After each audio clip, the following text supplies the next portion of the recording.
I think a Christian worldview does potentially challenge the notion that artificial intelligence can eventually become like a human and even go beyond a human and go past singularity to be smarter than humans. And whether you think that or not is really dependent on your worldview. Those who are materialists would take the view that, yes, it's perfectly possible, because a materialist would take the view that we're just an organism where our mind is essentially full of computers, to put it simply.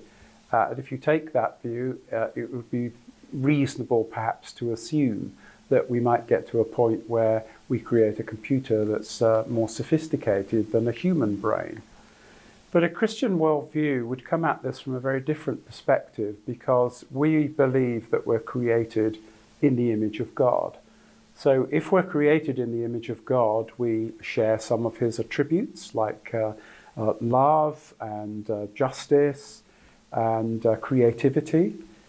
And then also you could view the whole notion of being created in the image of God as God creating us for stewardship, to be vice-regents in his creation. In other words, he's delegated authority to us to have dominion over that which God has created. But he's the owner, he's the creator, he has given us responsibility, a moral responsibility to steward creation well.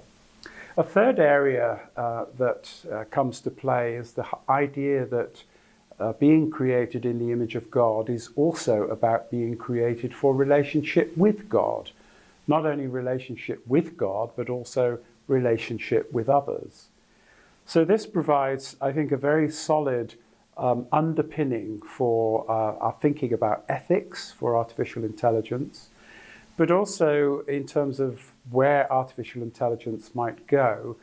The concept of our consciousness or free will is really quite crucial, because even those who are materialists debate amongst themselves whether free will, as Sam Harris says, is an illusion, or whether in fact it isn't an illusion. And I believe that free will and conscience are very closely tied together.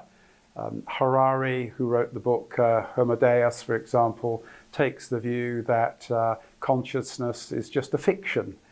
So if you take that view, then you can see where they go with that in terms of creating computers that would be perhaps even better than humans. However, if you take the view that we are created in God's image, created with free will, with conscience and moral responsibility, then even those who are materialists will acknowledge that actually we will never be able to replicate conscience in a computer. So in that sense, those of us who are Christians can be very confident that we won't ever create a computer that will actually be equivalent to or even better than us.